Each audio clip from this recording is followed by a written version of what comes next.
সুপ্রতিমকে কোথাও দেখা যাচ্ছে না। তা আমি তো দেখলাম যে পাশের গলিটা দিয়ে ও ওইদিকে গেল। আপনি দেখলেন যদি কবলেও পড়ে তাহলে কি হবে?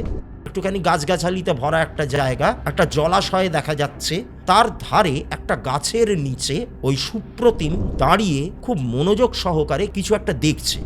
কৌশিকের ঘুম ভেঙে যায়। ওয়াশরুম থেকে যেই বেরিয়েছে কৌশিক স্পষ্ট দেখতে পেল সুপ্রতিম শুয়ে আছে যেই খাটটাতে, সেই খাটে ওর মাথার দিকটাতে একটা ছায়ামূর্তি মাথা থেকে বুক পর্যন্ত প্রকাশ পাচ্ছে। তারপর আর কিন্তু কিছু দেখা যাচ্ছে না। ওই সুপ্রতিমও কিন্তু এরকম কিছু একটা বলছে। সেই বলার মধ্যে একটা কথা কিন্তু কৌশিকের কানে আসে এবং সেই কথাটা হচ্ছে প্রতিশোধ।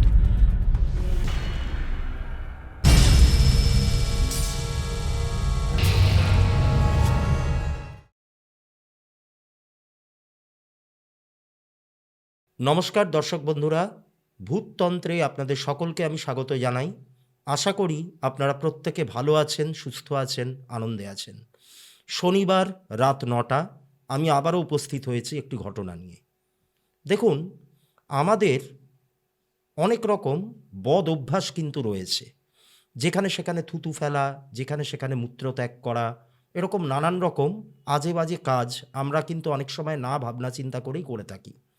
এবার এটা দুটো অ্যাসপেক্ট রয়েছে।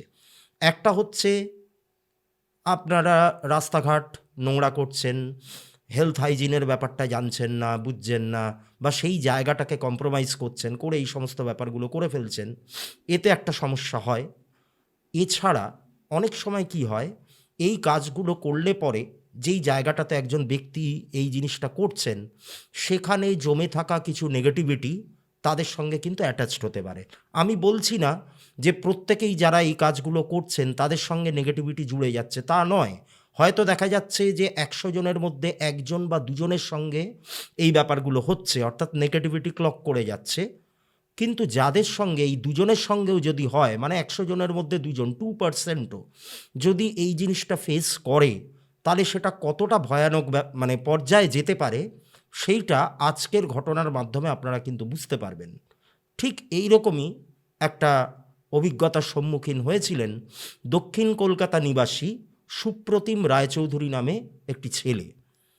এবং সেই সমস্যাটা এমন পর্যায়ে চলে গেছিল যে তার মা বাবা মনে করেছিলেন যে তার ছেলেকে, তার সন্তানকে ওনারা কিন্তু বাঁচাতে পারবেন না, মানে তাকে হারিয়েই ফেলবেন, এরকম একটা পরিস্থিতি কিন্তু তৈরি হয়েছিল। এবার ব্যাপারটা কীরকমভাবে হয়েছিল আমি ঘটনাটা একটু গোড়ার দিক থেকে আপনাদেরকে বলছি। সালটা হচ্ছে 2015। ওই বছরের শুরুর দিকে সুপ্রতিম আগে একটা চাকরি করত। সেই চাকরিটা ছেড়ে ও স্বাধীন পেশা অর্থাৎ সেলফ এমপ্লয়মেন্টের সঙ্গে যুক্ত হলো। এবার কি কাজের সঙ্গে যুক্ত হলো? সুপ্রতিম খুব ভালো ফটোগ্রাফি করত। তো এই ফটোগ্রাফিটাকেই, এই ছবি তোলাটাকেই ও নিজের পেশা হিসেবে গ্রহণ করলো এবং বিভিন্ন ক্লায়েন্টের হয়ে বিভিন্ন অনুষ্ঠানের শেষ ছবি টবি তুলে দিত। সেটা ওয়েডিং শ্যুট হোক, কি অন্নপ্রাশন হোক, কি কোনো জন্মদিন হোক, বিভিন্ন ইভেন্টের ও ছবি তুলতো। আর ওর এই যে পেশাটা, এটা কিন্তু মাস 3 কি 4 মধ্যেই বেশ ভালো রকমভাবে ফ্লারিশ করে গেছিল। এইবার এই সুপ্রতিমের পরিবারে ওর মা আছেন, বাবা আছেন, ওর এক ভাই আছেন যার নাম হচ্ছে কৌশিক। এই কৌশিকের মুখ থেকেই আমি ঘটনাটা শুনেছি। ও আমাকে ঘটনাটা পাঠিয়ে আমাকে রিকোয়েস্ট করে যে এই ঘটনাটা যাতে আমি মানে আপনাদের সঙ্গে শেয়ার করি আমার চ্যানেলে। তা এই হচ্ছে সুপ্রতিমের পরিবার। আর সুপ্রতিমের একজন বাল্য বন্ধু ছিল যার নাম হচ্ছে শাশ্বত। ছিল বলছি কেন, আছে। এবার বাল্যবন্ধু বলতে একই পাড়ায় ওরা থাকে, একই সাথে স্কুলে পড়াশোনা করেছে। একটা বিরাট বড় হৃদ্যতার সম্পর্ক দুটো পরিবারের মধ্যেই রয়েছে।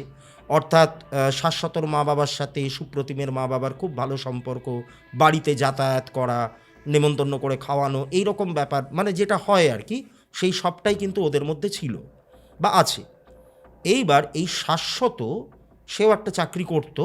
শাশ্বতর এই 2015 সালের শেষের দিকে বিয়ে ঠিক হয়। এবার বিয়েটা ঠিক হয় হচ্ছে কলকাতা থেকে অনেকটাই দূরে, মানে পাত্রীর যে বাড়ি, শাশ্বতর যে ওয়াইফ আর কি, তার বাড়ি অনেকটাই দূরে, সেটা হচ্ছে বহরমপুর। তো এবার এই বিয়েতে স্বাভাবিকভাবেই, মানে যেহেতু সুপ্রতিম, কৌশিক, তারপর সুপ্রতিমের মা বাবা, এদের সঙ্গে শাশ্বতর পরিবারের একটা খুব হৃদ্যতার সম্পর্ক, তাই বরযাত্রী হিসেবে পুরো পরিবার কিন্তু ইনভাইটেড ছিল। আর এই বিয়েতে যে ছবি তোলার ব্যাপারটা, আমরা জানি যে বিয়েতে আমরা ফটোগ্রাফার হায়ার করে থাকি, এই ছবি তোলার ব্যাপারটা কিন্তু পুরোটাই দায়িত্ব পড়েছিল সুপ্রতিমের ওপর। ও যেহেতু নিজেকে সুপ্রতিষ্ঠিত করেছে, এই ফটোগ্রাফির হাত ওর ভালো, ওর নামডাক ছড়িয়েছে চারিদিকে, তাই শাশ্বত মানে বিশেষ ভাবনা চিন্তা না করে ওর এই বাল্যবন্ধুর ওপরেই দায়িত্ব দিয়ে দেয় ওর ওয়েডিং শ্যুটটা করার জন্য।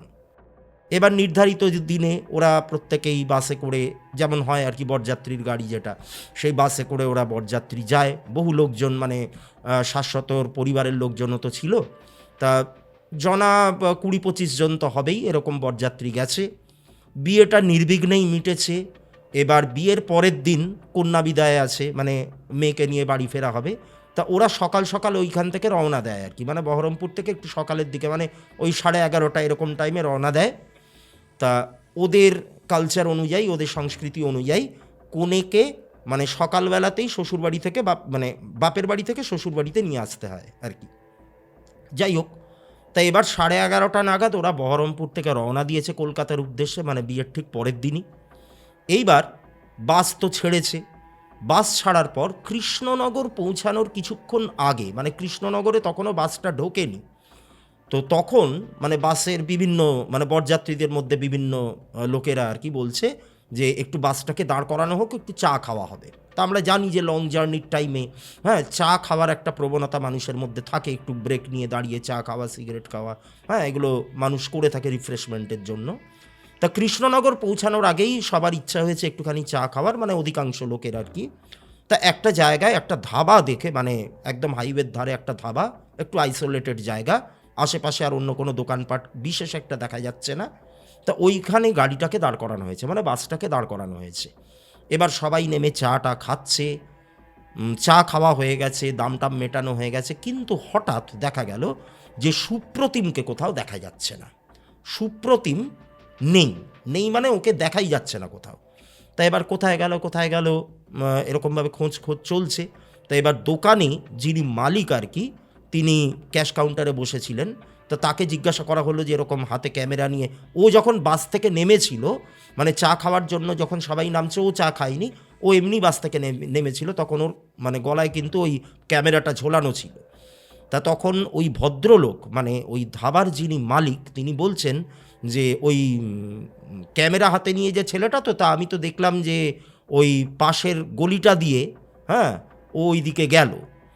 তা তখন ওই দোকানেরই একজন লোক বলছে ওই মালিকের উদ্দেশ্যে যে বাবু, আপনি দেখলেন ও ওইভাবে গেল ওই দিকে, আপনি আটকালেন না?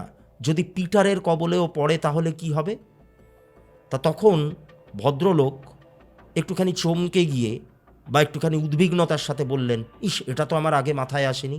এবার এই যে কথোপকথনটা, এই যে পিটারের নাম নেওয়া হলো, কে পিটার, কি বৃত্তান্ত কেউ জানে না, কিন্তু এই কথোপকথনগুলো অনেকেই কিন্তু শুনলো। তাদের মধ্যে শাশ্বতর বাবা ছিলেন, ভদ্রলোকের নাম রঞ্জিত বাবু, আর এইদিকে আপনাদের ওই সুপ্রতিমের বাবাও ছিলেন, যার নাম হচ্ছে সুভাষবাবু। তারা এই ব্যাপারটা শুনলেন, কৌশিকে শুনেছে। তা ওনারা কৌতূহল দমন করতে না পেরে সেই মালিকের উদ্দেশ্যে প্রশ্ন করলেন যে পিটারটাকে, পিটারের কবলে পড়বে মানে? তা তখন ওই মালিক ব্যক্তি নিজেকে একটুখানি সামলে নিয়ে, মানে ভাবখানা এমন ছিল যে উনি ভুলবশত একটা নাম নিয়ে ফেলেছেন, এই নামটা নেওয়ার কোনো প্রয়োজন ছিল না, বা এই নামটা বাকিদেরকে জানানোর কথা ছিল না, এরকম একটা অভিব্যক্তি তার মুখের মধ্যে ফুটে উঠল। তা তিনি বললেন যে না না, ওটা কোনো ব্যাপার না, ওই সব কথা পরে হবে, আপনি আগে দেখুন যেই দিকে আপনার ছেলে গেছে, ওই ছেলেটা যেদিকে গেছে সেখানে গেলে আপনারা ওকে দেখতে পান কিনা, দেখতে পেলে তাড়াতাড়ি নিয়ে চলে আসুন, ওখানে বেশিক্ষণ থাকাটা সেফ না। তা এইবার ওই মানে ধাবাটার পাশ দিয়ে একটা রাস্তা একটুখানি ঢালু হয়ে নেমে গেছে, সেখান দিয়ে সবাই নামলো। সবাই বলতে ওই সুপ্রতিমের বাবা সুভাষবাবু, শাশ্বতর বাবা রঞ্জিতবাবু, শাশ্বত নিজেও ছিল, কৌশিকও ছিল।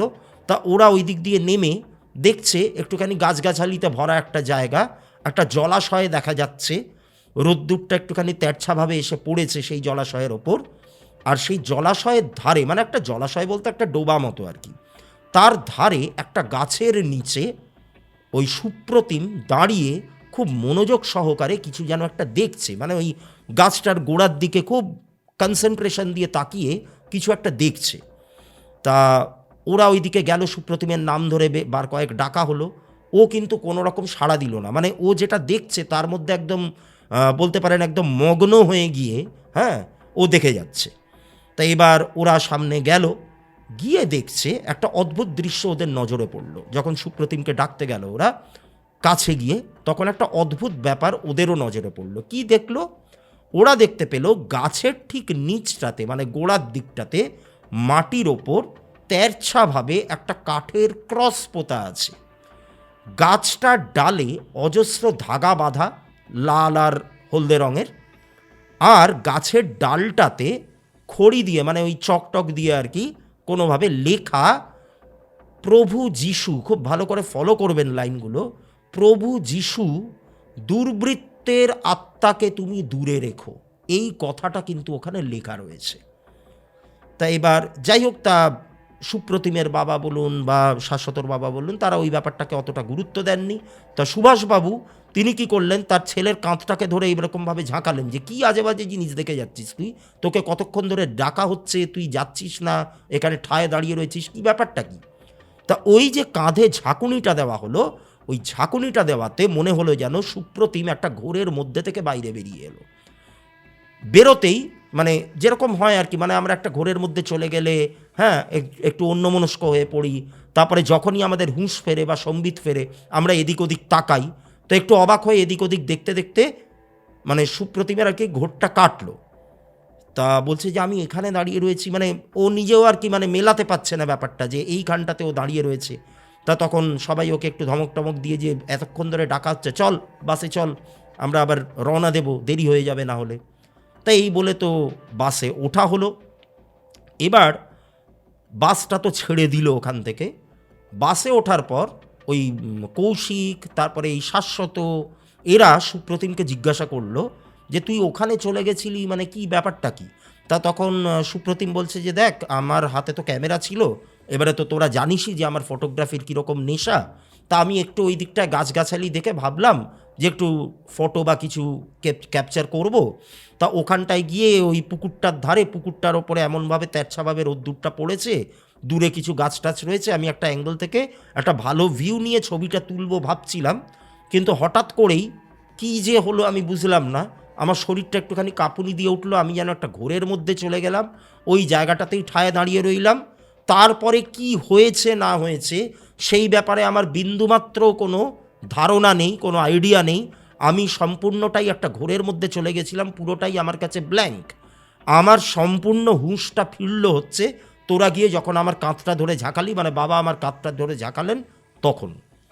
তা যাই হোক, তা এইটা নিয়ে একটুখানি আলাপ আলোচনা হলো। এইবার রঞ্জিতবাবু, মানে যিনি শাশ্বতর বাবা, তিনি একটুখানি ইয়ার্কি ফাজলামও মারেন আর কি, একটু মানে ভদ্রলোক, একটু রসিক টাইপের। তা তিনি মজা করে বললেন যে বন্ধুর বিয়ে হয়ে গেছে, তাই হয়তো ডিপ্রেশনে চলে গেছে। এটা নিয়ে বেশ হাসাহাসি হলো, এবং সেই ঠাট্টা তামাশার মধ্যে সুপ্রতিমও যোগদান করলো, সেও হাসাহাসি করলো, এই বিষয়টা নিয়ে মজা হলো বাকি রাস্তাটা ধরে।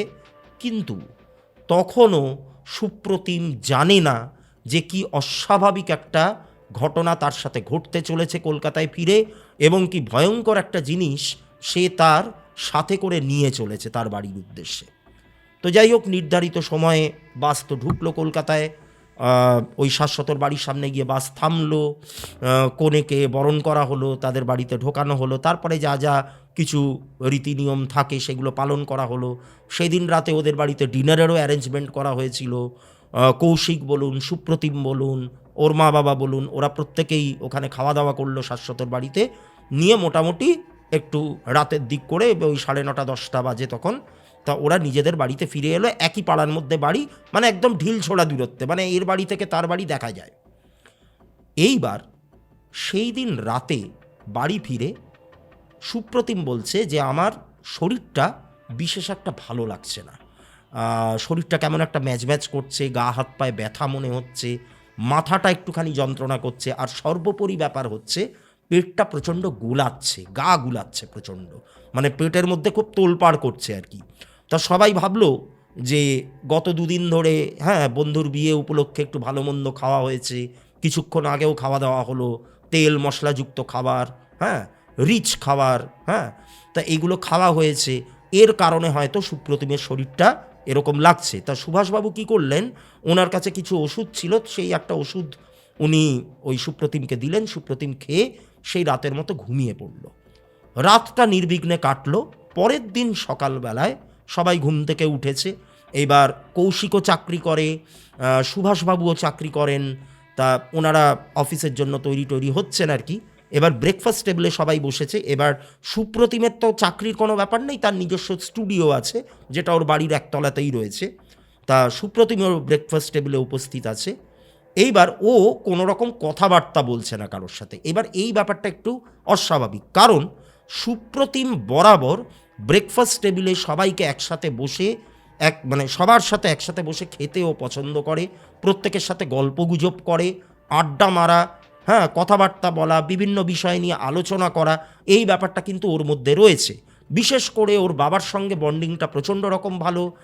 কারেন্ট অ্যাফেয়ার্স বলুন, পলিটিক্স বলুন, খেলাধুলা বলুন, যা যা ঘটে চলেছে আমাদের চারিপাশে, সেই ব্যাপারগুলো নিয়ে সুপ্রতিমের কিন্তু একটু গল্পগুজব করার একটা অভ্যাস আছে, এবং ব্রেকফাস্ট টেবিলেই ও এটা করে, আর করে হচ্ছে ডিনার টেবিলে। কিন্তু সেদিন দেখা যাচ্ছে যে সুপ্রতিম কোনো কথা না বলে চুপচাপ বসে রয়েছে, মাথাটাকে একটুখানি সামনের দিকে এইভাবে ঝোঁকানো।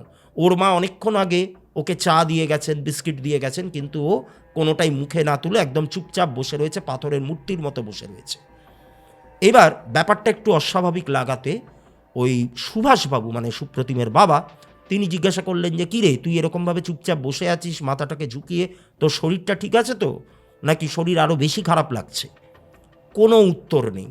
অর্থাৎ সুপ্রতিম এই কথার কোনো রকম জবাব দিচ্ছে না। কি করা যায়?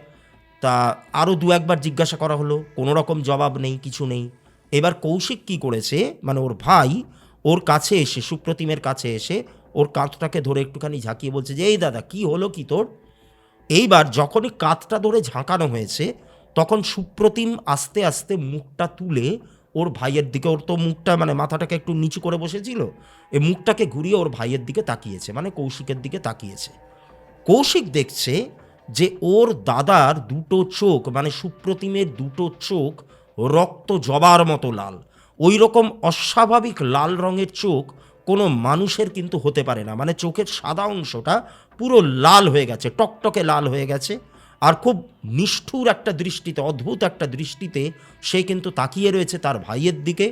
এবার এইটা দেখে ও কিন্তু হকচকিয়ে গেছে, মানে এটা আনএক্সপেক্টেড ছিল, ওর কাছে পুরোপুরি অনাকাঙ্ক্ষিত একটা ব্যাপার ছিল যে ওর দাদাকে এরকম একটাভাবে দেখবে আর এইরকমভাবে দাদা ওর দিকে তাকাবে। এমনিতে সুপ্রতিমের ব্যাপারে একটা কথা বলে রাখি, ও কিন্তু কম কথা বলে, মানে আউটসাইড ওয়ার্ল্ডে আর কি, ওর বাড়ির বাইরে গেলে পরে ও কম কথার মানুষ, ও মিষ্টভাষী, যতটুকু কথা বলে সেই কথার মধ্যে একটা মিষ্টতা প্রকাশ পায়, চট করে মাথা গরম করে না। আজ পর্যন্ত কেউ ওকে উঁচু গলায় কথা বলতে শোনেনি, কারোর সাথে অহেতুক বিবাদের মধ্যে যায় না, এবং বাড়ির লোকের সঙ্গে, মা বাবার সাথে, ভাইয়ের সঙ্গেও কিন্তু সে একটা ডিসেন্সি মেনটেন করে চলার মতো একটা ছেলে। তা সে ওই রকম চোখ লালের অন্য অনেক কারণ হতে পারে, কিন্তু এরকম রেগে রয়েছে, ওরকম একটা অদ্ভুত টাইপের রাগ ওর চোখে মুখে প্রকাশ পাচ্ছে, এইটা কিন্তু ওই কৌশিকের কাছে খুবই চিন্তার একটা বিষয় ছিল। তা ওই রকমভাবে তাকিয়ে সুপ্রতিম ওকে জাস্ট বলছে, আমাকে বিরক্ত করিস না। গলাটা কিন্তু প্রচণ্ড রকমের গম্ভীর, নিজের ভাইয়ের উদ্দেশ্যে বলছে, আমাকে বিরক্ত করিস না, আমাকে একা থাকতে দে। এইবার এইটা দেখে ওই সুভাষবাবু এবং ওনার স্ত্রী, এনারা দুজনেই কিন্তু প্রচণ্ড রকম হকচকিয়ে গেলেন, ওনারাও প্রচণ্ড ভয় পেয়ে গেলেন। ভয় পেয়ে গিয়ে সুপ্রতিমের উদ্দেশ্যে বললেন যে তুই এরকমভাবে কথা বলছিস কেন, তোর কি হয়েছে? তোর যদি শরীর খারাপ লাগে তো আমাকে বল, আমাদেরকে বল, আমরা সেই অনুযায়ী ব্যবস্থা নেব, ডাক্তার দেখাবো। তুই এরকম রাগ রাগ করছিস কেন, এরকম রিয়াক্ট করছিস কেন? তা ব্যাপারটাকে সামাল দেওয়ার একটা চেষ্টা করলেন ওনারা, কিন্তু কোনোটাতেই কোনো কাজ হলো না। সুপ্রতিম কী করলো, চায়ের কাপটা তো ওর সামনে ছিল, চায়ের কাপটাকে ঠেলে সরিয়ে দিয়ে টেবিল ছেড়ে উঠে পড়লো, মানে চেয়ার ছেড়ে উঠে পড়লো, উঠে ওর ঘরের মধ্যে চলে গেল, গিয়ে দড়াম করে দরজাটা বন্ধ করে দিল, নিয়ে আর বেরোলো না। ওই যে সুপ্রতিম ওর ঘরের মধ্যে ঢুকলো, টানা বেলা 1টা কি 1:30টা পর্যন্ত ও ওর ঘরের মধ্যেই ছিল। এবার ইন দ্য মিনওয়াইল সুভাষবাবু, কৌশিক এরা সবাই বেরিয়ে গেল অফিসে। সুপ্রতিমের মা তিনি মনে করলে, ভদ্রমহিলা ভাবলেন যে এটা হয়তো একটা ডিপ্রেসড হয়ে রয়েছে, এতদিন ধরে একটু আনন্দ ফুর্তি হচ্ছিল, হ্যাঁ, বা ওর কাজের জায়গাটায় হয়তো কোনো সমস্যা হয়েছে, ওটা পরে ঠিক হয়ে যাবে, এই ভেবে উনি নিজের কাজে ব্যস্ত হয়ে পড়লেন। ওই 1টা কি 1:30 পর্যন্ত সুপ্রতিম কিন্তু ওর নিজের ঘরেই ছিল। তারপরে ও বেরোলো, বেরিয়ে ওর মাকে জিজ্ঞাসা করছে, মাকে ডাকছে, প্রথমে খুব অবাক হয়ে মা মা করে ডাকছে। তা ভদ্রমহিলা এলেন, তা তখন সুপ্রতিম জিজ্ঞাসা করছে যে মা, আমি এতক্ষণ ধরে আমার ঘরের মধ্যে ঘুমিয়েছিলাম, তোমরা আমাকে ডাকোনি, আমি এতক্ষণ ঘুমিয়েছিলাম কি করে, আমার তো আজকে স্টুডিও খোলা হলো না, তুমি আমাকে ডাকলে না কেন, কি হয়েছে? তা তখন ভদ্রমহিলা যেন আকাশ থেকে পড়েছেন, উনি বলছেন যে সে কী রে, তুই তো সকালবেলায় উঠে টেবিলে বসলি, তোকে চা দেওয়া হলো, তুই খেলি না, তুই কারোর সাথে কোনো কথাবার্তা বললি না, আমরা অনেক করে জিজ্ঞাসা করলাম, তোর ভাই তোকে মানে কৌশিক তোকে জিজ্ঞাসা করলো যে তোর শরীর খারাপ লাগছে কি না, আমরা জিজ্ঞাসা করলাম, তুই কোনো কথা বললি না, উল্টে রিয়াক্ট করলি, রাগ দেখালি, রাগ দেখিয়ে নিজেই তো গিয়ে আবার ঘরের মধ্যে দরজা বন্ধ করে দিলি, তোর কি কিছুই মনে পড়ছে না? তা তখন ওই সুপ্রতিম নিজেও প্রচণ্ড রকম অবাক হয়ে গেছে, গিয়ে বলছে যে আমার হালকা এটুকু মনে আছে যে আমি ঘুম থেকে উঠেছিলাম, উঠে আমি চায়ের টেবিলে এসছিলাম, তারপরে এই চায়ের টেবিলটায় বসে আমার যে কি হলো আমার আর কিছু মনে নেই, তারপরে যখন আমার জ্ঞান ফিরল, আমার ঘুম যখন ভাঙলো, আমি দেখছি আমি আমার বেডরুমেই রয়েছি, তারপরে তো বেরিয়ে আমি তোমাকে জিজ্ঞাসা করলাম। তো যাই হোক, তখনও এই ব্যাপারটাকে সেরকমভাবে গুরুত্ব দেওয়া হয়নি। এইবার মেন প্রবলেমটা, এরপরে তো কয়েকটা দিন নির্বিঘ্নে কেটে গেল, শাশ্বতর একটা ঘরোয়া বৌভাত ছিল, সেই বৌভাতটা হলো। এবার লোকজন ডেকে যেটা খাওয়ানো, মানে যেটাকে আমরা রিসেপশন বলে থাকি, সেই রিসেপশনটা ছিল আরও কয়েকদিন পরে, একটা রবিবার দেখে। তা শাশ্বতর পরিবার বেশ বিত্তশালী পরিবার, ওর বাবা রঞ্জিত বাবু, উনি খুব উঁচু পোস্টে কাজ করেন, হ্যাঁ, প্রচুর লোকজনের সঙ্গে তার পরিচয় আলাপ আছে। তা কলকাতার বেশ নামি একটা ব্যাঙ্কোয়েট হল, আমি এখানে নাম নেব না, তা একটা নামি দামি একটা ব্যাঙ্কোয়েট হল তিনি ভাড়া করেছিলেন এই শাশ্বত রিসেপশনের উদ্দেশ্যে। এবার সেখানেও সুপ্রতিমের ছবি টবি তোলার কথা, কিন্তু ওই রিসেপশনের দিনে একটা অদ্ভুত ঘটনা, অদ্ভুত বললেও ভুল হবে, it would be an understatement, অদ্ভুত না বলে বলা ভালো, খুব ভয়ঙ্কর একটা ঘটনা ওই সুপ্রতিমের সাথে ঘটে গেল। কীরকমভাবে হলো ব্যাপারটা আমি একটুখানি বলি। সবাই তো গেছে, ওখানে লোকজন জড়ো হয়েছে, আমন্ত্রিতরা আসছে, কোণে যে মানে যে আর কি শাশ্বতর ওয়াইফ, তাকে সাজিয়ে, হ্যাঁ, ডায়াসের ওপর বসানো আছে, যা হয় আর কি একটা রিসেপশনে, শাশ্বতও সেজে গুজে সুটেড বুটেড হয়ে রয়েছে, আদর আপ্যায়ন করছে যারা আসছে গেস্টদের। এবার সুপ্রতিম কিন্তু ছবি তুলে যাচ্ছে। এইবার সুপ্রতিমের একজন সহকারী, একজন অ্যাসিস্ট্যান্ট আছে, যার নাম হচ্ছে সুমিত। এবারে এই যে রিসেপশনটা, এখানে কিন্তু একটু হার্ড ড্রিঙ্কসের বন্দোবস্ত করা ছিল, অর্থাৎ অ্যালকোহলিক ড্রিঙ্কস যেগুলো আপনারা জানেন অনেক রিসেপশানেই কিন্তু এটা হয়ে থাকে। তা একটা বার কাউন্টার করা ছিল, যেখানে থরে থরে এরকম ড্রিঙ্কসের বটলসগুলো আপনার ডিসপ্লে করে রাখা ছিল। অনেকেই কিন্তু মানে যেহেতু ওই রঞ্জিতবাবু একটা বড় জায়গায় চাকরি করেন, তার অনেক কলিগস আছে, হ্যাঁ, তার কোম্পানির হ্যাঁ অনেক উঁচু পোস্টের ম্যানেজার বলুন, অনেকেই বলুন এক্সিকিউটিভ অফিসার, তারা এসছিলেন ওই বিয়েটাতে। তা তাদের কথা মাথায় রেখেই মূলত ওই ড্রিঙ্কসের ব্যবস্থাগুলো করা হয়েছিল। এবার হঠাৎ করে ছবি তোলা হচ্ছে, সব কিছু হচ্ছে, এই সুপ্রতিম ছবি তুলছে, হঠাৎ করে সুপ্রতিমের মনে হলো ওর পাশে কেউ এসে যেন দাঁড়িয়েছে। এবারে এই জায়গাটাতে একটা ব্যাপার আপনারা একটুখানি বুঝুন, সেটা হলো একটা ব্যাঙ্কোয়েট হল। ব্যাঙ্কোয়েট হল মানে সেখানে একটা নামি দামি ব্যাঙ্কোয়েট হল, মানে তাতে অনেক স্পেস, সেখানে প্রচুর লোক জড়ো হলেও একটা ঠাসাঠাসি ভিড় ভাট্টা, ঠেলাঠেলি, গুঁতোগুতি, এই ব্যাপারটা কিন্তু কখনোই হয় না। সবাই ছড়িয়ে ছিটিয়ে, হ্যাঁ, বিভিন্ন জায়গায় দাঁড়িয়ে থাকে, গ্রুপ করে একে অপরের সঙ্গে গল্পগুজব করে, খাওয়া দাওয়া করে, এইরকমই তো হয় একটা রিসেপশন হল। এইবার ওই সুপ্রতিমের ডান দিকে ছিল ওর সহকারী সুমিত, কিন্তু ওর বাঁ দিকে কেউ ছিল না। তাও সুপ্রতিমের যেন মনে হলো ওর পাশে কেউ এসে দাঁড়িয়েছে। কেউ যদি আমাদের পাশে এসে দাঁড়ায়, আমরা সেটা দেখতে না পেলেও অনুভব করতে পারি, হয়তো তাকে দেখতে পাচ্ছি না, বা আমাদের মুখটা অন্যদিকে আছে, আমাদের পাশে কে এসে দাঁড়ালো আমরা হয়তো বুঝতে পারছি না, কিন্তু একটা অনুভূতি হয় যে কেউ একজন আমাদের পাশে এসে দাঁড়িয়েছে। তো সুপ্রতিমেরও ঠিক সেটাই মনে হলো। ও একবার এরকমভাবে ঘুরে তাকালো, ওর বাঁ দিকে ঘুরে তাকালো। ও ঘুরে তাকিয়ে কাউকেই দেখতে পেল না, কিন্তু ওর মনে হলো কেউ যেন ওর পাশে এসে দাঁড়িয়েছে। এইবার ব্যাপারটাকে বুঝে ওঠার আগে একটা অদ্ভুত রকমের ভাইব্রেশন ও কিন্তু অনুভব করলো। অর্থাৎ ওই সুপ্রতিমের মনে হলো ওর পুরো শরীরটা কাঁপুনি দিয়ে উঠলো। মানে জ্বর আসার আগে আমাদের যেরকম শরীরে একটা কাঁপুনি দিয়ে ওঠে, ওই রকম একটা কাঁপুনি ওর সারা শরীরে দিয়ে উঠলো। ওই কাঁপুনি দেওয়ার পর কিছুক্ষণ মানে ও যেন একটা ঘোরের মধ্যে চলে গেল। তারপর হঠাৎ করে ওর মনে হলো যে ওর শরীরটাকে চালনা করছে যেন অন্য কেউ। এইবার এরপর থেকে যা যা ঘটনা ঘটছে বা ঘটতে চলেছে সেগুলো কিন্তু কোনোটাই মানে সুপ্রতিমের সজ্ঞানে ঘটছে না। মানে যা যা ঘটছে ও কিন্তু সেইগুলো কিছুই বুঝতে পারছে না, বা পরবর্তীকালে গিয়ে পুরো ব্যাপারটাই ও বিস্তৃত হয়ে যাবে, এরকম কিছু একটা ঘটবে। তো আমি যত এইগুলো আরও এগোবো তত আপনারা আরও বুঝতে পারবেন। তো ওর চোখটা এবার চলে গেল ওই যে যেখানে আপনার বার কাউন্টারটা, যেটা আমি একটু আগেই বললাম যে ড্রিঙ্কসের ব্যবস্থা করা হয়েছিল, অ্যালকোহলিক ড্রিঙ্কস, তা সেই বার কাউন্টারটার দিকে ওর কিন্তু নজর চলে গেল। ওর মধ্যে একটা অদম্য ইচ্ছা কাজ করলো যে ওই ড্রিঙ্কস আমি কনজিউম করব, অর্থাৎ অ্যালকোহল আমি কনজিউম করব। এইবার এই ইচ্ছাটাকে দমন করতে না পেরে ও কি করলো, সুপ্রতিম কি করলো, ক্যামেরাটাকে ওর সহকারী সুমিতের হাতে ধরিয়ে দিয়ে ও ধীরে ধীরে ওই বার কাউন্টারটার দিকে এগোতে শুরু করলো। এইবার বার কাউন্টারটার সামনে পৌঁছালো। এগুলো কিন্তু কোনোটাই ওর সজ্ঞানে ঘটছে না, কিন্তু ওই করছে ব্যাপারগুলো। বার কাউন্টারটার সামনে পৌঁছালো, পৌঁছে ও ড্রিঙ্কস অর্ডার দিল। এইবার যারা বার কাউন্টারে রয়েছে তাদের তো কাজই হচ্ছে দেওয়া, সার্ভ করা, তাদেরকে বললেই তারা দেবে। তা ড্রিঙ্কস অর্ডার করলো। এইবার একটার পর একটা পেগ ও কিন্তু খেতে শুরু করলো। এইবার এই যে ব্যাপারটা ও করছে, সুপ্রতিম যে করছে, এইটা কিন্তু সুভাষবাবুর নজরে এড়ালো না।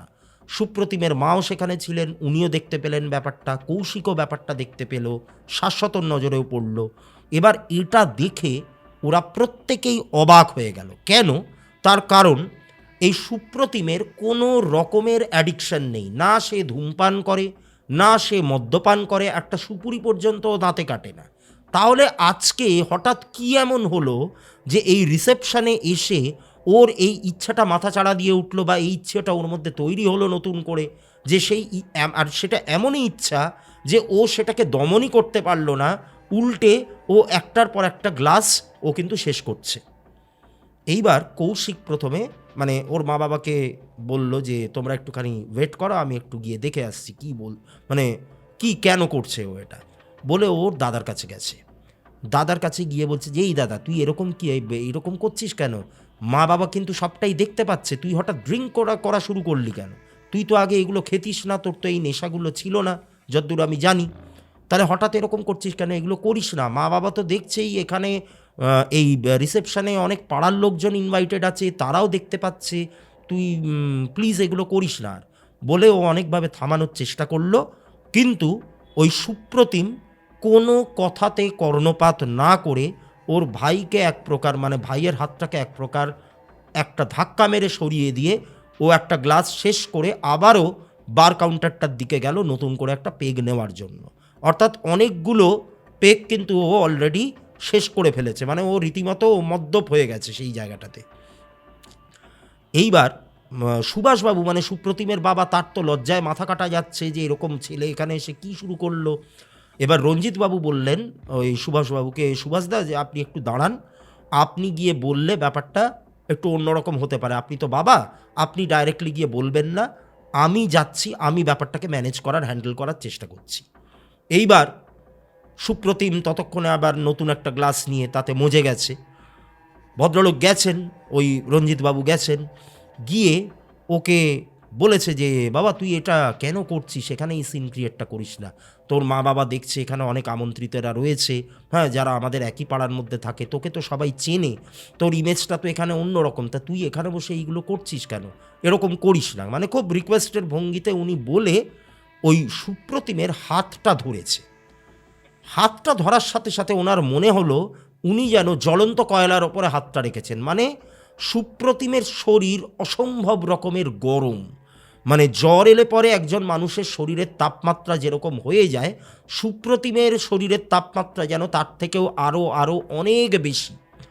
তা তখন ভদ্রলোক মানে ওই রঞ্জিতবাবু তিনি বেশ অবাক হয়ে গিয়ে বললেন যে, সে কি রে, তোর তো জ্বরে গা পুড়ে যাচ্ছে, তুই এখানে বসে আছিস কি করে এভাবে, চল চল চল আমার সঙ্গে চল, বলে সুপ্রতিমকে ধরে তুলেছে। ইতিমধ্যে ওই সুভাষবাবুর স্ত্রী, কৌশিক, এরাও সবাই এসছে যে ওর প্রচণ্ড রকম জ্বর হয়েছে, তা এখানে একটা আলাদা রুম আছে, ওখানে গিয়ে ওকে শোয়াতে হবে। তা সেই রুমে নিয়ে যাওয়া হয়েছে, নিয়ে গিয়ে ওই সুপ্রতিমকে ওখানে শুইয়ে দেওয়া হয়েছে। বেশ কিছুক্ষণ শুয়ে রয়েছে ও। তা তখন বাকিরা নিজেদের মধ্যে বলাবলি করছে যে এখানে যদি কোনো ডাক্তারকে পাওয়া যেত। তা তখন সুভাষবাবু বলছেন যে ডাক্তারের দরকার নেই, আমরা ওকে নিয়ে এখন বাড়ি চলে যাই, ওখানে গিয়েই কোনো ফ্যামিলি ফিজিশিয়ান আমাদের রয়েছেন, তাকেই দেখিয়ে নেব, এখানে সিন ক্রিয়েট করে তোমাদেরকে ব্যতিব্যস্ত করে আর কোনো লাভ নেই। তা এইবার এই কথাটা যখন হয়েছে, মানে এই কথাটা জাস্ট যখন বলেছেন সুভাষবাবু, তখনই সুপ্রতিম কী করেছে, ওকে তো শোয়ানো ছিল বিছানায়, ও হঠাৎ উঠে বসেছে। এবারে উঠে বসাটা কীরকম দেখুন, আমরা যখন উঠে বসি তখন তো আমরা একটা যন্ত্রচালিতের মতো, একটা রোবটের মতো জাস্ট উঠে বসি না, এ পাশ ও পাশ করে তারপরে একটুখানি নিজেদেরকে ধাতস্থ করে তারপরে বিছানাতে উঠে বসি। ও কীরকম, ও চিত হয়ে শুয়ে পড়েছিল, একদম স্ট্রেট উঠে বসলো। উঠে বসে সবার দিকে তাকিয়ে একদম অদ্ভুত একটা অন্যরকম কণ্ঠস্বর, পুরো কর্কশ একটা গলা, ওই গলা সুপ্রতিমের নিজের গলা নয়, নিজের কণ্ঠস্বর নয়, মনে হচ্ছে যেন ওর শরীরের মধ্যে আশ্রয় নিয়ে অন্য কেউ ওর গলায় কথা বলছে। কি হলো, ও উঠে বসে একটা অদ্ভুত কথা বলছে, আমি এখন কোথাও যাব না, তোরা আমাকে এখন, তুই তুকারি একদম ডাইরেক্টলি, তোরা আমাকে এখন কোথাও নিয়ে যেতে পারবি না, আমি এখানে আমার নিজের শখ আহ্লাদ মেটাচ্ছি, কিছুক্ষণ আগে আমার তেষ্টা মিটিয়েছি মদ খেয়ে, পুরো ভাষাটা লক্ষ্য করুন, একদম এরকম ভাষা, কাঁচা ভাষা, মদ খেয়ে আমি আমার তেষ্টা মিটিয়েছি, এইবার খাবার খেয়ে আমি আমার পেট ভরাবো, এখন আমি কোথাও যেতে রাজি নই, আমি এখানেই থাকব। বলে খাটের আশেপাশে তো সবাই দাঁড়িয়েছিল, সবাই হতচকিত হয়ে গেছে, এটা কীরকম গলায় কথা বলছে সুপ্রতিম। এবার সবাই যারা দাঁড়িয়েছিল তাদেরকে সরিয়ে টরিয়ে দিয়ে ও খাট থেকে নেমে সিধে আবার চলে গেল ব্যাঙ্কোয়েট হলটার মধ্যে, সেখানে যে মানে খাবারের যে অ্যারেঞ্জমেন্ট করা ছিল, একটা প্লেট নিল, নিয়ে একটা স্বাভাবিক একটা ভদ্র মানুষ, একজন ভদ্রলোক, তারা কিভাবে খায়, খুব ডিসেন্ট ওয়েতে, আমরা যখন কোথাও খেতে যাই খুব ডিসেন্ট ওয়েতে এক একটা করে আইটেম নিচ্ছি, একটু একটু করে খাচ্ছি, খাবারটাকে এনজয় করছি, নিজেদের মধ্যে গল্পগুজব করছি, তৃপ্তি করে খাওয়া যেটাকে বলে। কিন্তু ওই সুপ্রতিমের খাওয়াটা ছিল মানে যেটাকে আমরা বলে থাকি গোগ্রাসে গেলা, মানে খুব তাড়াহুড়ো থাকলে আমরা চটপট যেরকম মুখে পুরে কাজে চলে যাই, বেরিয়ে যাই, বা যেখানে যাওয়ার থাকে চলে যাই, ওর খাওয়াটা ছিল সেই রকম। খাবার কম তো খেলোই না, উল্টে প্রয়োজনের অতিরিক্ত খেতে শুরু করলো, যা যা আইটেম ছিল সেগুলো বেশি বেশি করে নেওয়া শুরু করলো, সব কিছু একসাথে মুখে পুড়ছে, খুব অ্যাবনর্মালি মুখে পুড়ছে, মাংসগুলোকে ছিঁড়ে ছিঁড়ে চিবিয়ে চিবিয়ে খাচ্ছে। এবং এই ব্যাপারটা যখন ঘটছে, ভাবুন কীরকম অদ্ভুত ব্যাপার আর কীরকম ভয়ঙ্কর ব্যাপার। আর দেখুন, যার সাথে ব্যাপারটা হচ্ছে সে তো এটা শিকার বটেই, তার তো একটা কষ্ট আছেই, সে তো বুঝতেও পারছে না যে সে এরকম করছে, পরবর্তীকালে গিয়ে হয়তো অন্যের মুখ থেকে শুনবে, সেটা আরও অনেক বেশি এম্বারেসিং। কিন্তু যারা তার সাথে রয়েছে, মানে ধরুন সুপ্রতিমের মা, সুপ্রতিমের বাবা, ওর ভাই কৌশিক, ওর যে বন্ধু শাশ্বত, তার মা বাবা, এরা তো ব্যাপারটা দেখছে, এদের তো একটা লজ্জাবোধ হচ্ছে, এদের তো একটা অস্বস্তি বোধ হচ্ছে, খুব এম্বারেসিং একটা সিচুয়েশান তৈরি হচ্ছে। তাই কতখানি ভয়ঙ্কর আপনারা ভাবুন। এই জায়গাটাতে আমি একটুখানি আমার ঘটনাটা থেকে বেরিয়ে একটা ব্যাপার আপনাদেরকে বলি। দেখুন, ভয়ের যে সমস্ত সিনেমাগুলো বেরোয়, কিছু কিছু সিনেমা তো থাকে যেগুলো অনেক সময় অনেক সত্যি ঘটনা অবলম্বনে তৈরি হয় বা নিছকই একটা সিনেমা হয়। তো এরকম অনেক সিনেমাতে আমরা পজেশনের কেস দেখেছি, সেটা হিন্দি সিনেমা বলুন, বাংলা সিনেমা বলুন, আর হলিউডে তো আকছার আমরা দেখতে পাই। তা যখনই আমরা হলে গিয়ে সিনেমা দেখি, আপনারা অবজার্ভ করবেন, যখন এই সমস্ত পজেশনের যে কেসগুলো দেখায়, যেখানে ভিকটিম কিছু আনন্যাচারাল বিহেভিয়ার করছে বা কিছু হচ্ছে, তখন হলভর্তি লোকজন যারা থাকে তারা প্রচুর সিটি দিচ্ছে, হাততালি দিচ্ছে, হ্যাঁ, মানে ব্যাপারটা তাদের কাছে একটা উপভোগ্য একটা বিষয় আর কি। তো উপভোগ তো করবই আমরা, কারণ আমরা সিনেমা দেখতে গেছি, একটা মুভি দেখছি, আমরা তো উপভোগ করবই। কিন্তু যেই জিনিসগুলো দেখানো হয় একটা মুভিতে, তার থেকেও বিশ্বাস করুন আরও অনেক ভয়ঙ্কর লাগে যখন চোখের সামনে কোনো একটা মানুষকে পজেসড অবস্থায় আনন্যাচারাল বিহেভিয়ার যখন কেউ করতে দেখে। মানে ওই যে বলে না, truth is stranger than fiction, অর্থাৎ বাস্তব জিনিসটা না কল্পনার থেকেও অনেক বেশি অদ্ভুত, অনেক বেশি ভয়ঙ্কর, অনেক বেশি কল্পনাতীত। ঠিক আছে, আমরা কল্পনায় অনেক দূর চলে যাই, কিন্তু বাস্তবে যে অনেক কিছু হতে পারে সেটা কিন্তু আমাদের চিন্তা ভাবনা বা আমাদের ইমাজিনেশনের মধ্যে কিন্তু আসে না। তা ব্যাপারটা কিন্তু অনেকটা সেরকম, যাদের সাথে হয় তারাই ব্যাপারটা বোঝে। তো যাই হোক, এবার আমি আবার ঘটনায় ফিরি। তো এই রকম একটা অদ্ভুত আচরণ করতে করতে ওই সুপ্রতিম খাবারগুলোকে শেষ করলো। করে আমরা কি করি, বিয়েবাড়িতে খাওয়া দাওয়া হয়ে গেলে পরে, আজকাল তো সব জায়গায় বাফে সিস্টেম হয়েছে, তা প্লেটটাকে আমরা একটা জায়গায় রেখে দিই, রেখে তারপরে হাতটা ধুই। সুপ্রতিম কি করলো, খাওয়াটা শেষ করলো, মানে খাওয়াটা একদম তড়িঘড়ির মধ্যে, খাবারটাকে সে একেবারে উপভোগ করলো বলে মনে হলো না, তাড়াহুড়ো করে অনেকগুলো আইটেম নিয়ে সেগুলোকে পুরোটাই খেয়ে টেয়ে প্লেটটাকে এইরকমভাবে তুলে আছাড় মেরে মেঝের ওপর ফেলে দিল। চিনেমাটির প্লেট মেঝেতে পড়ে একেবারে ভেঙে চৌচির হয়ে গেল। এইবার এইটা হওয়াতে, মানে যখনই প্লেটটাকে, একে তো প্রত্যেকেই মানে অনেকেই ঘুরে ঘুরে ওর দিকে দেখছিল, তারপরে যখনই প্লেটটাকে ফেলে দিয়ে ভেঙে ফেললো, তখন সবাই মানে ওই এন্টায়ার ব্যাঙ্কোয়েট হলটার অধিকাংশ লোকই চুপ করে গেছে, চুপ করে ওর দিকে ঘুরে তাকাচ্ছে। স্বাভাবিক, মানে এরকম একটা আচরণ করলে সবাই তো ঘুরে দেখবেই, মানুষকে তো আর দোষ দেওয়া যায় না। এইবার ফেলে দেওয়ার পর, আর এদিকে তো সুভাষবাবু বলুন, সুপ্রতিমের মা বলুন, কৌশিক বলুন, সবার তো একদম লজ্জায় মাথা কাটা যাচ্ছে, ওদেরই বাড়ির ছেলে। ফেলে দেওয়ার পরে সবাই দেখছে ওই সুপ্রতিম একটা জায়গায় দাঁড়িয়ে, মানে যেখানে ও দাঁড়িয়েছিল সেখানে দাঁড়িয়ে প্রচণ্ড রকমের হাঁপাচ্ছে, ওর শরীর দিয়ে দরদর করে ঘাম বেরোচ্ছে, ওর যে চোখটা যে লাল হয়ে উঠেছিল সেই লাল চোখ এখন আর নেই। একটু স্বাভাবিক অবস্থায় ফিরে এসে একদম স্বাভাবিক কণ্ঠস্বরে, আগে ওর কণ্ঠস্বরটা যেরকম অন্যরকম হয়ে গেছিল, এখন কিন্তু আর অন্যরকম নেই, এখন কিন্তু আবার নর্মাল, ওর নিজস্ব যেটা গলার আওয়াজ, সেই আওয়াজেই ও কথা বলছে, নিয়ে সবার উদ্দেশ্যে বলছে, মানে ওর চেনা পরিচিত যারা, যে আমি এখানে কিভাবে, আর এই প্লেটটা এইভাবে মাটিতে পড়ে ভেঙে গেল কেন, ভাবুন কীরকম অদ্ভুত ব্যাপার। তো এইবার সুভাষবাবু কি বলবেন ভেবে পাচ্ছে না, কৌশিক কি বলবে ভেবে পাচ্ছে না, রঞ্জিতবাবু অবাক হয়ে হাঁ করে তাকিয়ে রয়েছেন, মানে সবাই বাকরুদ্ধ। মানে এতক্ষণ ধরে যা যা ঘটেছে সেগুলো একটাও কিন্তু ওই সুপ্রতিমের মনে নেই। তা এইবার সুপ্রতিম বলছে যে আমার শরীরটা প্রচণ্ড রকম খারাপ লাগছে, খুব অস্বস্তি হচ্ছে আমার, বলে ও বাথরুমে গেছে, মানে ওয়াশরুম যেটা, সেখানে গিয়ে ও প্রচণ্ড পরিমাণে ভমিটিং শুরু করেছে, অর্থাৎ বমি হচ্ছে ওর। স্বাভাবিক, দেখুন সেন্সে থাকুক বা না থাকুক, ওর শরীর তো খাবারগুলোকে কনজিউম করেছে, ওর যে শরীরের ভেতরে যে পাচনতন্ত্র যেটা, সেটাই তো এই খাবারগুলোকে কনজিউম করেছে, তার আগে যে ও মদ্যপান করেছিল সেইগুলোকে কনজিউম করেছে, তা সব নিয়ে শরীরের ওপর তো একটা রিয়াকশান হয়। একটা জিনিস মাথায় রাখবেন, দেখুন ঘটনাটা শুনতে শুনতে আপনারা এতক্ষণে বুঝেছেন যে ওর শরীরের মধ্যে মাঝে মধ্যেই অন্য কেউ একটা ভর করছে। পজেশনের ক্ষেত্রে যেটা হয়, যতক্ষণ ভর করে রয়েছে সে তো করে রয়েছে, তারপরে তাকে না হয় নানান উপায়ে ছাড়ানো যাবেও, কিন্তু ছাড়ানোর পর যার শরীরের ওপর সে এতদিন আশ্রয় নিয়েছিল তার শরীর কিন্তু প্রচণ্ড দুর্বল হয়ে পড়ে, প্রচণ্ড রকমের দুর্বল হয়ে পড়ে, এবং সেই দুর্বল ভাব, সেই উইকনেস কাটতে কিন্তু অনেকটা সময় লেগে যায়। এটা পার্সন টু পার্সন ভ্যারি করে, যদিও কার শরীরের ইমিউনিটি পাওয়ার কীরকম, কার শরীরের গঠন কীরকম, রিসেপ্টিবিলিটি কীরকম, এগুলো নানান রকম ব্যাপার আছে, সেগুলোর ওপর ডিপেন্ড করে।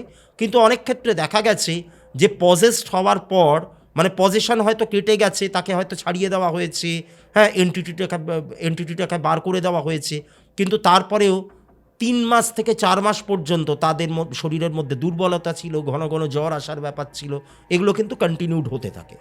তো এইবার সুপ্রতিমের ক্ষেত্রেও সেটা হলো, ও পজেসড অবস্থায় যা কোনো দিন মুখে পর্যন্ত তোলেনি, যার মানে ঘ্রাণ পর্যন্ত সে নেয়নি, সে মদ্যপান পর্যন্ত সে করলো, প্রচুর পরিমাণে প্রয়োজনের অতিরিক্ত সে খেলো, এমনিতেই সে একটুখানি স্বল্পাহারী, অর্থাৎ অল্প খায়।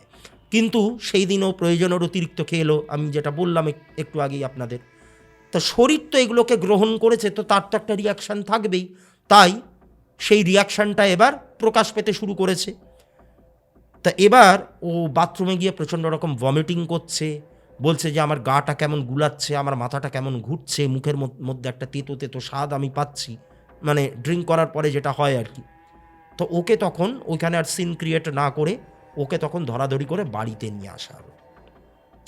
এইবার বাড়িতে এসে সুভাষবাবু তো মানে রেগে আগুন হয়ে গেছেন, মানে তেলে বেগুনে জ্বলে ওঠা যাকে বলে, প্রচণ্ড রেগে গেছেন নিজের ছেলের ওপর। স্বাভাবিকভাবে এটা যে কোনো বাবারই হবে, ছেলে যদি এরকম করে, একটা অনুষ্ঠান বাড়িতে গিয়ে, সেখানে অনেক আমন্ত্রিতেরা রয়েছেন, সেখানে গিয়ে সে মদ্যপান করছে, সেখানে গিয়ে সে অসভ্যের মতো খাবার খাচ্ছে, হ্যাঁ, এরকম নানান রকম আচার আচরণ তার মধ্যে প্রকাশ পাচ্ছে, তা ওদের তো একটা মাথা কাটা যাওয়ার একটা ব্যাপার, একটা লজ্জা লাগার ব্যাপার আছেই। তা প্রচণ্ড রেগে গেছেন ভদ্রলোক, মানে সুপ্রতিমকে এই মারে কি সেই মারে, এরকম একটা অবস্থা যে হ্যাঁ আজকে তোর জন্য আমাদের মাথা কাটা গেল লজ্জায়, এরপরে আমি আর পাড়ার মধ্যে মুখ দেখাতে পারবো কি না কে জানে। এইবার সুপ্রতিম বারবার একটাই কথা বলছে যে তোমরা বিশ্বাস করো চাই না করো, আমি ছবি তুলছিলাম, আমার হঠাৎ মনে হলো আমার বাঁ দিকে কেউ একজন এসে দাঁড়ালো, তারপরে আমার ওই জ্বর আসার মতো একটা কাঁপুনি দিল আমার গায়ে, তারপর থেকে শুরু করে ওই প্লেটটা ভেঙে পড়ে আছে এইটা দেখা পর্যন্ত মাঝে আর যা যা ঘটেছে আমি কিন্তু আর কিচ্ছু দেখিনি, কিচ্ছু জানি না, আমার কিচ্ছু মনে নেই। তা এই তর্ক বিতর্ক চলতে থাকলো, তুঙ্গে উঠলো একদম তর্ক বিতর্কতা। তখন কৌশিক কী করলো, কৌশিকও ঠান্ডা মাথার ছেলে, সে বলল যে এই তর্ক বিতর্ক বাড়ি আর লাভ নেই, দাদা তুই আমার সঙ্গে আয়, আমরা চল, আমরা শুতে চলে যাই। বলে কৌশিক তার দাদাকে নিয়ে শোবার ঘরে চলে এলো। শোবার ঘরে দুই ভাই একসাথেই শুতো, দুটো আলাদা আলাদা খাটে। তা শোবার ঘরে এসে দরজা বন্ধ করে কৌশিক জিজ্ঞাসা করছে, দাদা তুই আমাকে সত্যি কথা বলতো, তোর কি কিচ্ছু মনে নেই? তা তখন সুপ্রতিম বলছে যে আমি কোনোদিন মিথ্যা কথা জ্ঞানও তো কিন্তু কাউকে বলিনি, অজ্ঞানত আমার দ্বারা কি হয়েছে না হয়েছে আমি জানি না, কিন্তু আমি যেটা বললাম সেটা বর্ণে বর্ণে সত্যি। আমি জানি না আমার সাথে কি ঘটছে, সেদিনও আমি সকালবেলায় উঠে নাকি তোদের সঙ্গে মিসবিহেভ করেছি, সেটাও আমার মনে নেই কিছু, তো আমি জানি না এগুলো কি হচ্ছে আমার সাথে। তা বলছে যে তা তখন কৌশিক ব্যাপারটাকে সামাল দেওয়ার জন্য কিছু আর আজকে রাতের মতো কিছু আর ভাবার দরকার নেই, তুই আজকে শুয়ে পড়, পরে মানে সকালবেলা দেখা যাবে কি করা যায়।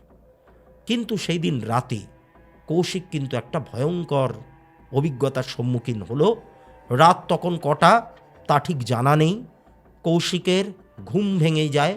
ঘুম ভেঙে যাওয়ার পরও একটুখানি জল খেলো, জল খেয়ে ওয়াশরুমে যাওয়ার জন্য, মানে ও গেছে ওয়াশরুমে, ওয়াশরুম থেকে যেই বেরিয়েছে, বেরোনোর সাথে সাথে ঘরে একটা জিরো পাওয়ার জ্বলছিল, সেই জিরো পাওয়ারের একদম আবছা আলোতে কৌশিক স্পষ্ট দেখতে পেল যে ওর দাদা যেখানটায় শুয়ে আছে, মানে সুপ্রতিম শুয়ে আছে যেই খাটটাতে, সেই খাটে ওর মাথার দিকটাতে একটা ছায়ামূর্তি দাঁড়িয়ে রয়েছে, এবং সেই ছায়ামূর্তিটা খুবই ভয়ঙ্কর।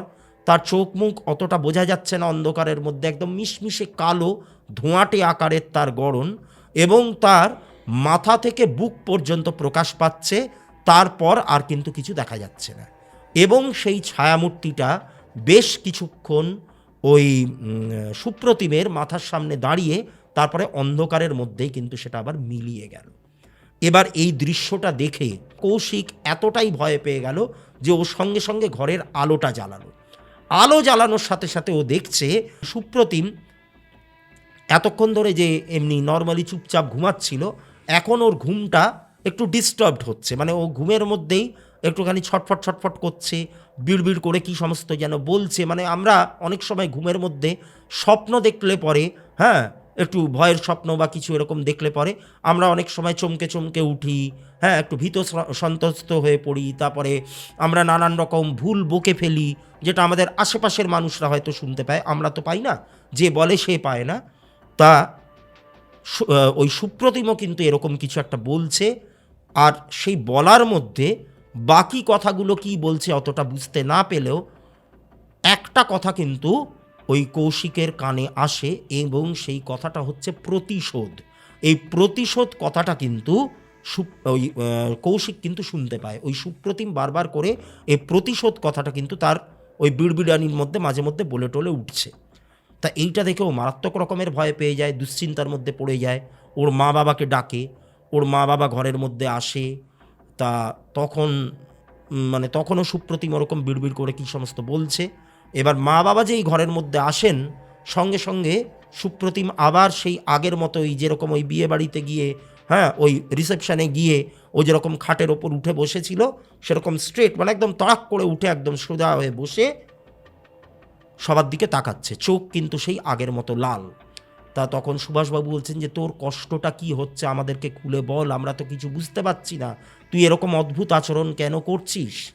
তা তখন বলছে যে আমি প্রতিশোধ নিতে চাই।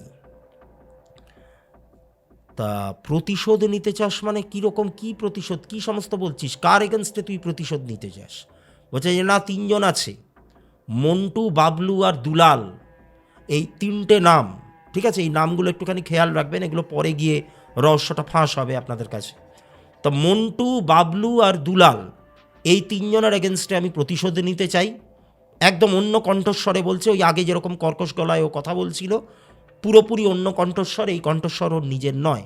এরা আমাকে হত্যা করেছে, এরা আমাকে খুন করেছে, হত্যা তো আর বলেনি, মানে খুব র ল্যাঙ্গুয়েজে কথা বলছে আর কি।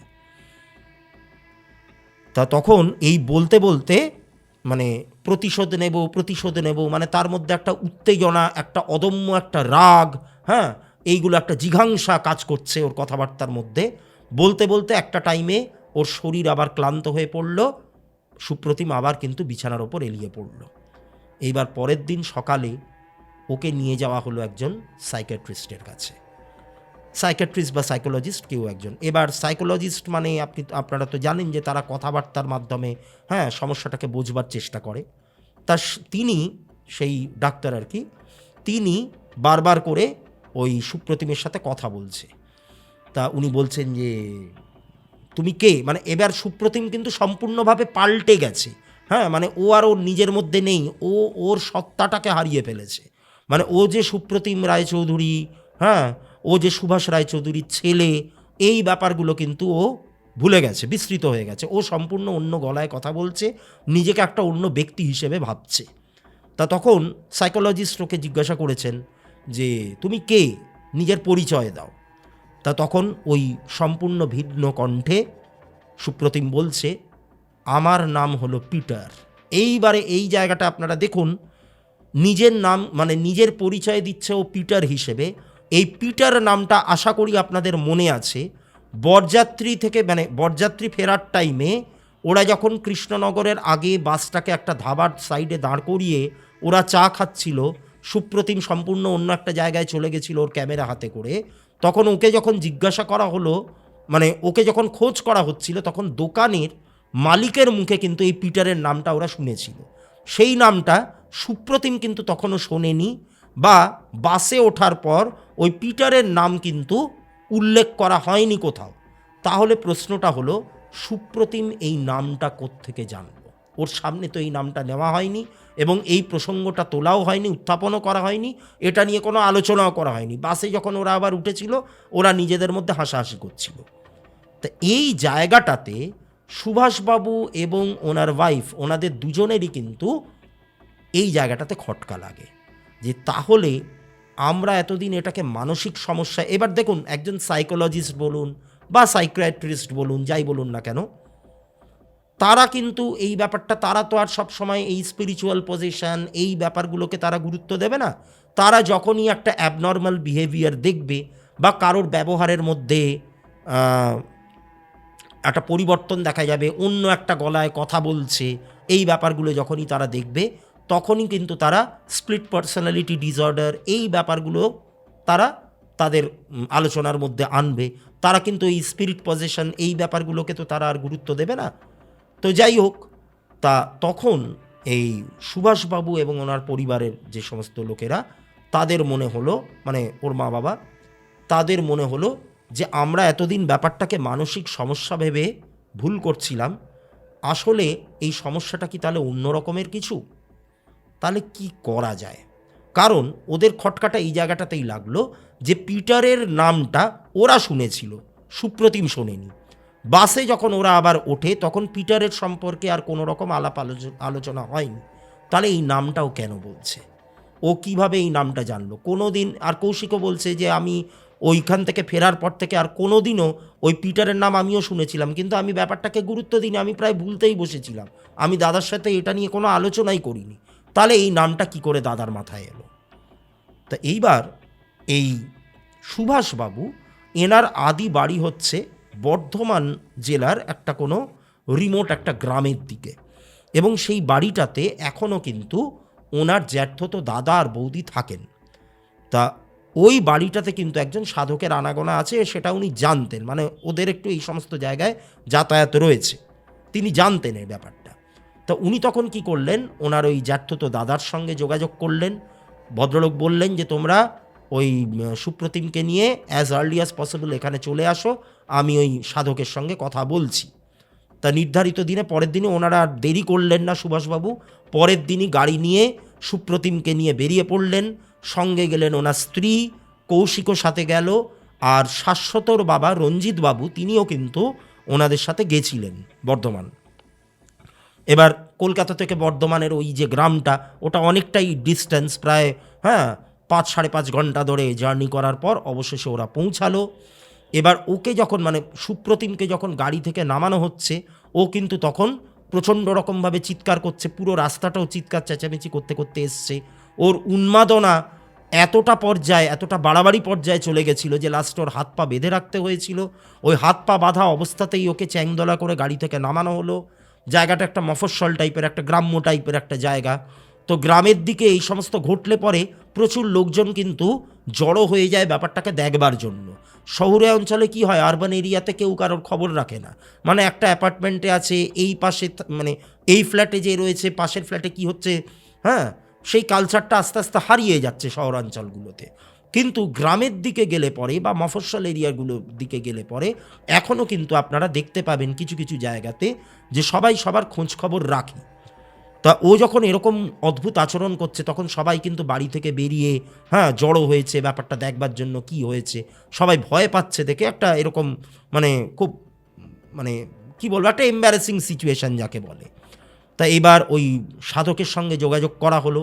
সাধক বললেন যে ওকে আজকে সন্ধ্যার মধ্যেই এখানে নিয়ে আসতে হবে। এবার সুপ্রতিমকে নিয়ে ওখানে যাওয়া হলো। কাজটা খুব একটা সহজ ছিল না, একটু কঠিনই ছিল ওকে ওই অবধি নিয়ে যাওয়া, তাও নিয়ে যাওয়া হলো।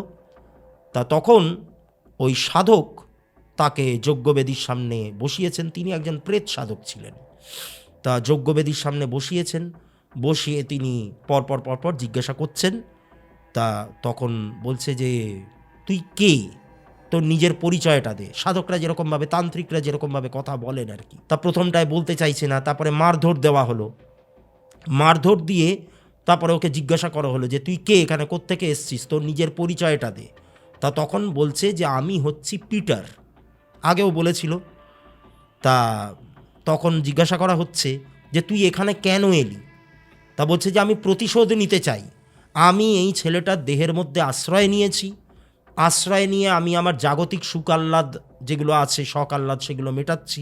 আমি মদ্যপান করেছি, আমি ভালো মন্দ খেতে পাচ্ছি, আমি বিগত 1 থেকে 1.5 মাস কি 2 মাস ধরে আমি কিছু খাইনি, আমি ক্ষুধার্ত, আমি তৃষ্ণার্ত। মানে এতটা ভদ্র ভাষা বলছিল না আর কি, মানে খুব র ল্যাঙ্গুয়েজে কথা বলছিল। তা আমি জাস্ট বলছি আর কি আপনাদের, আমি ক্ষুধার্ত, আমি প্রচণ্ড খিদে পেয়েছে আমার, আমি তৃষ্ণার্ত, আমি এগুলো কোথায় পাবো? তাই আমি এর শরীরের মধ্যে আশ্রয় নিয়েছি, আশ্রয় নিয়ে আমি এই সকাল্লাদগুলো মেটাচ্ছি। আর এই দেহে থেকেই আমি 3 জনকে খুন করব, 3 জনের বদলা, মানে 3 জনের ওপর আমি বদলা নেব, আমি রিভেঞ্জ নেব। একজনের নাম হচ্ছে দুলাল, একজনের নাম হচ্ছে মন্টু, একজনের নাম হচ্ছে বাবলু। এই 3 জনই আমাকে হত্যা করেছে, আমাকে খুন করেছে। তা তখন সেই তান্ত্রিক বলছেন যে তোর যদি প্রতিশোধ নেওয়ারই থাকে তাহলে তুই অন্য দেহে আশ্রয় নে, তুই এইভাবে এই ছেলেটাকে কষ্ট দিচ্ছিস কেন? এ তো তোর কোনো ক্ষতি করেনি, এ তো তোর প্রতি কোনো অবিচার করেনি, তুই কিন্তু এর শরীর থেকে বেরিয়ে যা, না হলে কিন্তু খুব খারাপ হবে। তা তখন সেই ওই এন্টিটিটা আর কি বলছে আর কি, সুপ্রতিমের গলা থেকে আওয়াজ বেরোচ্ছে যে ও যে আমাকে অসম্মান করেনি, ও যে আমার কোনো ক্ষতি করেনি, সেটা কি করে বুঝলেন? ও যেখানটায় গিয়ে দাঁড়িয়েছিল সেখানে গিয়ে ও থুতু ফেলেছিল, আমি তো ওখানেই ছিলাম। মানে ওই যে গাছটা যেখানে ওই ধাগা টাগাগুলো বাঁধা আছে, খড়ি দিয়ে লেখা আছে ওই কথা, যে হে যিশু তুমি দুর্বৃত্তের আত্মাদের আত্মাকে দূরে রাখো, যদিও এটার রহস্য এখনও আমাদের কাছে অজানা, আমি লাস্টের দিকে বলছি সেটা। তা ওই জায়গাটাতেই আমি ছিলাম, আর ও সেই জায়গাটাতেই থুতু ফেলেছে, ওটা আমার ইয়েতে মানে আমার সূক্ষ্ম শরীর বলুন যাই বলুন সেখানে এসে লেগেছে। আমরা এগুলোতে অসম্মানিত বোধ করি, আমরা এগুলোতে রেগে যাই, আমাদের এগুলো অপছন্দের বিষয়। তাই আমি তখন থেকেই ওর শরীরের ওপরে ভর করি, প্লাস ওর শরীরের ওপর ভর করাটা অনেক বেশি সহজ ছিল। এটা পার্সন টু পার্সন ভ্যারি করে, আপনারা জেনে রাখুন। সবার ওপরে কিন্তু পজেশন হয় না, হতে পারে না। যাদের হালকা রাশি ভারী রাশির কনসেপ্টটা আমি অতটা মানি না, অতটা বিশ্বাস করি না, কিন্তু আরও অনেক ফ্যাক্টর রয়েছে। মাইন্ডটা যাদের অনেক বেশি ভালনারেবল, যারা অনেক সময় এই সমস্ত ব্যাপারগুলোকে মানে না, বিশ্বাস করে না, বা যাদের কিছু অন্য রকমের হ্যাবিটস রয়েছে, কিছু ফুড হ্যাবিটস রয়েছে, বা কোনো বদ অভ্যাস রয়েছে, তাদের ওপর কিন্তু এরা অনেক সময় অনেক সহজে ভর করতে পারে, অনেক সহজে পজেস করতে পারে, তাদের বডিটাকে নিজেদের কন্ট্রোলের মধ্যে, নিজেদের গ্রিপের মধ্যে নিতে পারে। তো যাই হোক, তা আমি তখন এর দেহের মধ্যে আশ্রয় নিয়েছি, এখন তো আর আমি ছাড়বো না। এইটা বলে ও কি করলো, মানে সুপ্রতিম কি করলো, সুপ্রতিম তো আর এখন আর সুপ্রতিম নেই, ও এখন সম্পূর্ণরূপে নিজেকে পিটার হিসেবে ভাবছে, বা পিটারের আত্মা, পিটারের বিদেহী ওর শরীরের ওপর ভর করেছে, ওকে চালনা করছে। ওই যে তান্ত্রিক যিনি, তার দুজন সাগরেদ ছিলেন, একটু সন্নামার্কা চেহারা, তা সেই দুজন ব্যক্তি ওই সুপ্রতিমকে দুদিক থেকে ধরে রেখেছিল। ওর শরীরের মধ্যে একটা আসুরিক শক্তি চলে এসছে। আপনারা জেনে থাকবেন যে পজিশন হলে কিন্তু মারাত্মক রকম গায়ের জোর বেড়ে যেতে পারে। তা ওর মধ্যে সেই জোর চলে এসছে। ও কি করেছে, ও দুজনকে ঠেলে এভাবে সরিয়ে দিয়েছে। সরিয়ে দিয়ে একটা বড় গাছ, ওই তান্ত্রিক মানে যেই দালানটাতে বসে একটা উঠানোর মতো রয়েছে, সেই উঠানটাতে বসে এই সমস্ত হচ্ছিল, সেই একটা বড় একটা গাছ ছিল, সেই গাছের ডাল বেয়ে ওই সুপ্রতিম কিন্তু উঠতে শুরু করলো। এবং ওঠার আগে আপনারা জাস্ট ভেবে দেখুন কীরকম অদ্ভুত দৃশ্য। মানে আমি নিজেও যখন শুনছিলাম, মানে কৌশিক যখন আমাকে এই ব্যাপারটা ন্যারেট করছিল, আমি শুনতে শুনতে অবাক হয়ে যাই। ওই গাছের নিচে 4-5টা ইঁট এরকম রাখা ছিল, থরে থরে সাজানো। তার মধ্যে থেকে দুটো ইঁট দুটো হাতে নিয়ে গাছ বেয়ে ও উঠছে উইদাউট এনি সাপোর্ট সুপ্রতিম। আপনারা ভাবুন, দুটো ইঁট হাতে নিয়ে অনেক সময় আমরা সিঁড়ি দিয়ে উঠতে গেলেও পর্যন্ত হাঁপিয়ে পড়ি, সেখানে একটা গাছ, একটা বড় গাছ, সেই গাছে কোনো সাপোর্ট ছাড়া দু হাতে দুটো ইঁট নিয়ে ও গাছের ওপরে উঠছে। এবার গাছের একদম মগডালেও পৌঁছে গেছে, মানে একদম ওপর অবধি পৌঁছে গেছে।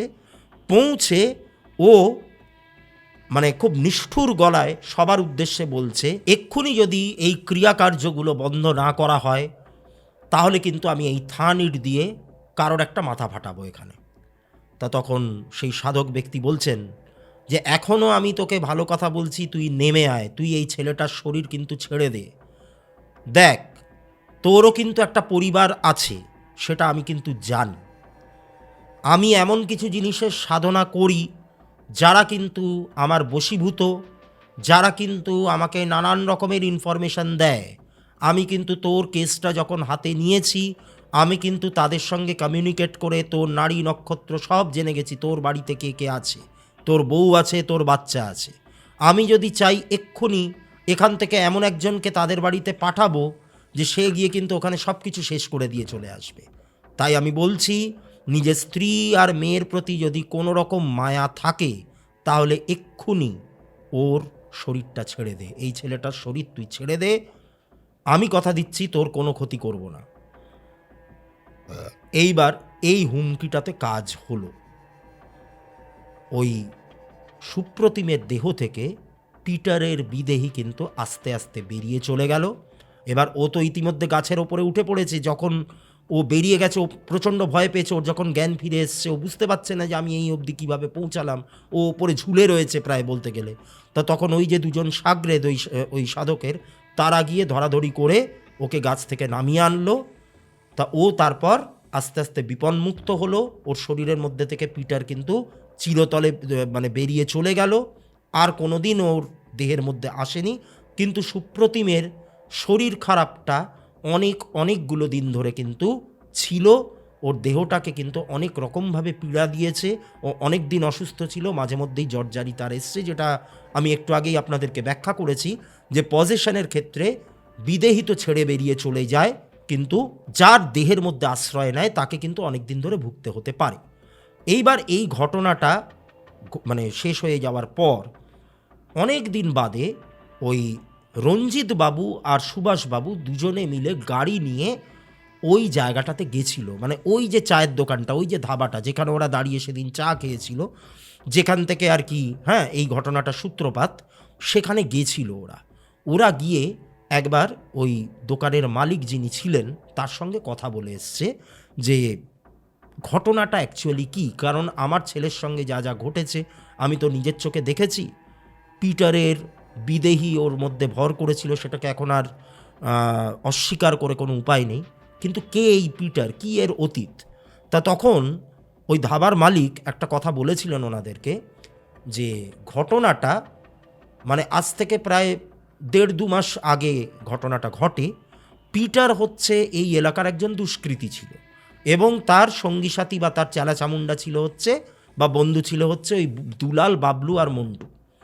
এবার ওদের একটুখানি জুয়া টুয়া খেলা বা তাস পেটানো টাকা দিয়ে, এই ব্যাপারটার একটা অভ্যাস ছিল।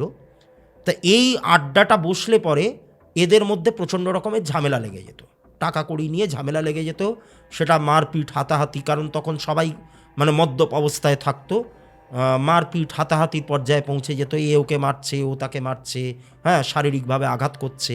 তো এইবার একদিন এই মারামারিটা বা এই ঘাত প্রতিঘাতটা এতটাই বাড়াবাড়ি পর্যায়ে চলে গেল যে পিটারকে ওরা তিনজনে মিলেই ধাওয়া করেছিল। পিটার পালিয়ে বাঁচছিল, হ্যাঁ কোনো মতে পিটারকে তার আগেই ওরা আঘাত টাঘাত করেছে, কারণ পিটারের একটু এই খেলাগুলোতে একটুখানি ছলচাতুরি করার একটা অভ্যাস ছিল। তা ওকে সেদিন প্রচণ্ড মারধর করা হয়েছিল, ও সেখান থেকে পালিয়ে প্রাণে বাঁচছিল। তা ওরা তার পিছু নিয়েছিল, পিছু নিয়ে ওই যে জায়গাটা, ওই যে ধাবার পাশে যে হ্যাঁ সরু গলিটা নেমে গিয়ে একটা জলাশয়ে দেখা যাচ্ছে একটা ডোবা মতো, তার পাশে যে একটা বড় গাছ ছিল, হয়তো অশ্বত্থ গাছ বা এরকম কিছু একটা হবে, তো ওইটার গোড়াতেই ওই জায়গাটাতেই আর কি ওকে স্ট্যাপ করে, ওকে মানে কুপিয়ে কুপিয়ে আর কি হত্যা করা হয়। এইবার ওই ঘটনাটা ঘটার পর তার মানে কি হচ্ছে, যেইখানটায় সুপ্রতিম গিয়ে দাঁড়িয়েছিল ওই জায়গাটাই ছিল হচ্ছে পিটারের মৃত্যুস্থল। এবার পিটার যাতে একজন খ্রিস্টান ছিল, তাকে অন্য কোথাও একটা গোর দেওয়া হয়েছে, সেই সব তো আলাদা ব্যাপার।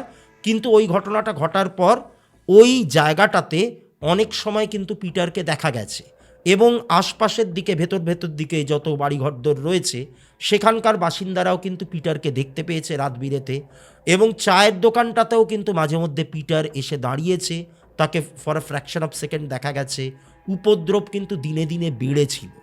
সেই কারণে লোকাল একটা গির্জা থেকে একজন পাদ্রীকে ডেকে ওর ওই যে মৃত্যুর যে স্থলটা সেইটাকে মানে ঈশ্বরের আশীর্বাদ প্রাপ্ত কিছু হ্যাঁ জিনিস টিনিস দিয়ে আর কি বেঁধে রাখা হয়েছিল, মানে ওকে ওইটুকু জায়গার মধ্যে কবজা করে রাখা হয়েছিল। এবং গাছের ডালটাতে অনেকেই এরকম এসে ঠাকুরের নাম করে, হ্যাঁ অনেক হিন্দু লোকজনও তো আছে ওখানে, এসে ধাগা টাগা বেঁধে দিয়েছে, সব রকমভাবেই চেষ্টা করা হয়েছে। আর ওই খড়ি দিয়ে ওটাই লেখা ছিল যে হে যিশু, তুমি দুর্বৃত্তের আত্মাকে দূরে রাখো। দুর্বৃত্ত মানে এখানে পিটারকেই বলা হচ্ছে।